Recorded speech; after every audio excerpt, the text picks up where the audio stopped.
Bueno, alumnos, vamos a continuar con el repaso de la derivada. Ahora vamos a tocar lo que son las aplicaciones. Para eso, pues vamos a recordar primero lo que es el criterio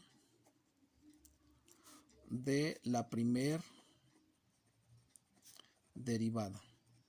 Acuérdate que hay derivadas de orden superior, es decir, hay segunda derivada, tercera derivada, etcétera, ¿no? Pero nosotros solamente tocamos primera y segunda derivada. ¿Sí? El criterio de la primera derivada tenemos que recordar lo siguiente. Voy a dibujar una función, vamos a pensar en una función cúbica en la zona en la que tiene el disturbio y vamos a pensar en la pendiente y en la derivada. Fíjate bien, cuando tenemos la recta tangente de este lado en una parte que es creciente y cóncava hacia abajo en una función, pues sabemos que la derivada es positiva, mayor que cero. ¿Por qué es positiva? Porque es una pendiente y la pendiente positiva pues siempre es creciente, ¿ok? ¿Qué sucede por ejemplo aquí? Voy a ponerlo de esta manera. Aquí la pendiente, es decir, la derivada va a ser menor que cero, es decreciente, ¿ok? De este lado pues vuelve a ser creciente nuevamente la pendiente, ¿no? La derivada, por lo tanto, será también mayor que cero. Pero hay dos puntos en donde llega un punto que es en la cúspide de la curva, en donde la derivada, la pendiente es totalmente horizontal, por lo tanto la derivada y la pendiente pues son igual a cero. Cuando nosotros tenemos esta condición de que la derivada antes de este punto, al cual le vamos a llamar punto crítico, antes del punto crítico es positiva, después en el punto crítico siempre va a ser cero y después del punto crítico es negativa, vamos a hablar de un máximo como punto crítico. ¿Qué sucede cuando tenemos esa situación, pero en un valle de la gráfica? Es decir, aquí en esta parte, en el valle más profundo, también la derivada es cero, porque la pendiente totalmente horizontal es cero. Cuando nosotros tenemos esta condición, este punto crítico, este de aquí, punto crítico, derivada igual a cero, o sea, hablamos de un mínimo. Vemos qué condiciones hay. Primero, antes del punto crítico, tenemos una pendiente negativa y después una pendiente positiva. ¿Ok? A esto le llamamos el criterio de la primera derivada. ¿Qué quiere decir esto? Que vamos a tener un máximo cuando igualemos la derivada igual a cero y antes del punto crítico tengamos una derivada positiva. Después del punto crítico vamos a tener una derivada negativa. ¿Ok? Y vamos a tener un mínimo, un punto crítico llamado mínimo, cuando igualemos la derivada a cero, pero antes del punto crítico la derivada sea negativa y después de la derivada del punto crítico, perdón, la derivada sea positiva. Así nosotros vamos a determinar esos puntos críticos llamados máximos y mínimos, ¿ok? Esa es la primera aplicación. Después de conocer esto, la primera aplicación que nosotros tenemos es cuando nos piden graficar funciones, ¿no? Si tú recuerdas, en el curso de Mate 4 graficaste algo como esto.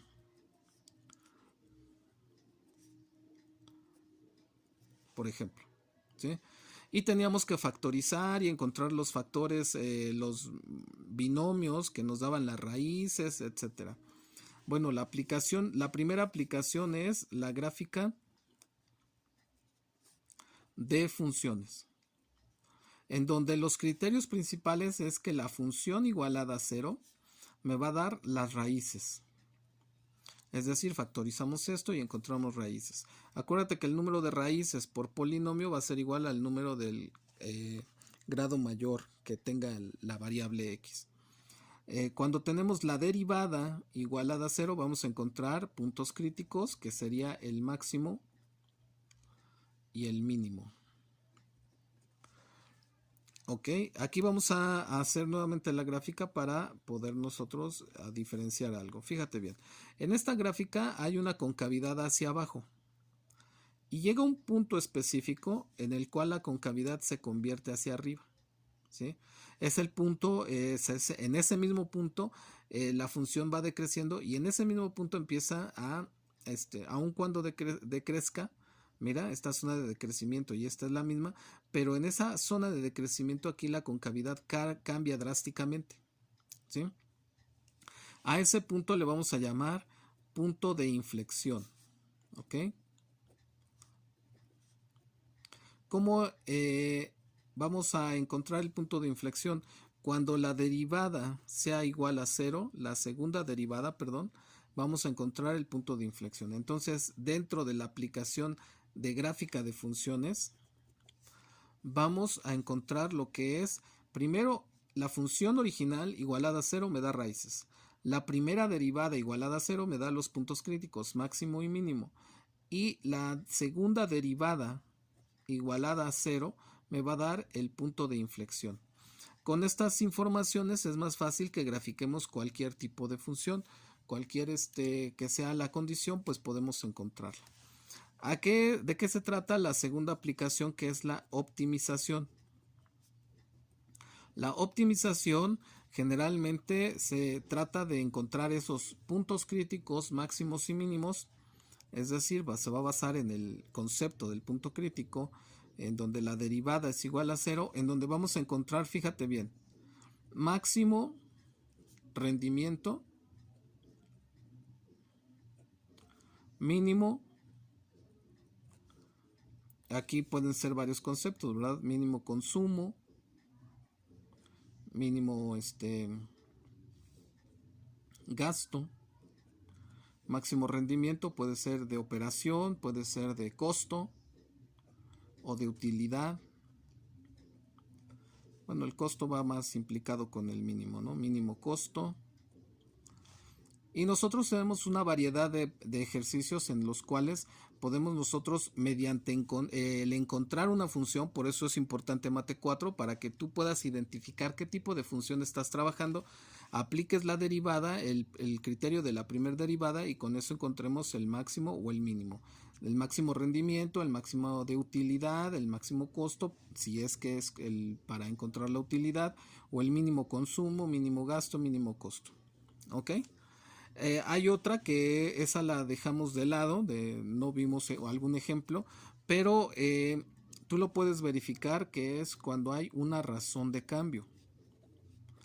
Ya vimos qué significa esta palabra razón, ¿verdad? Es algo que está de y, por ejemplo, en dx, es una razón.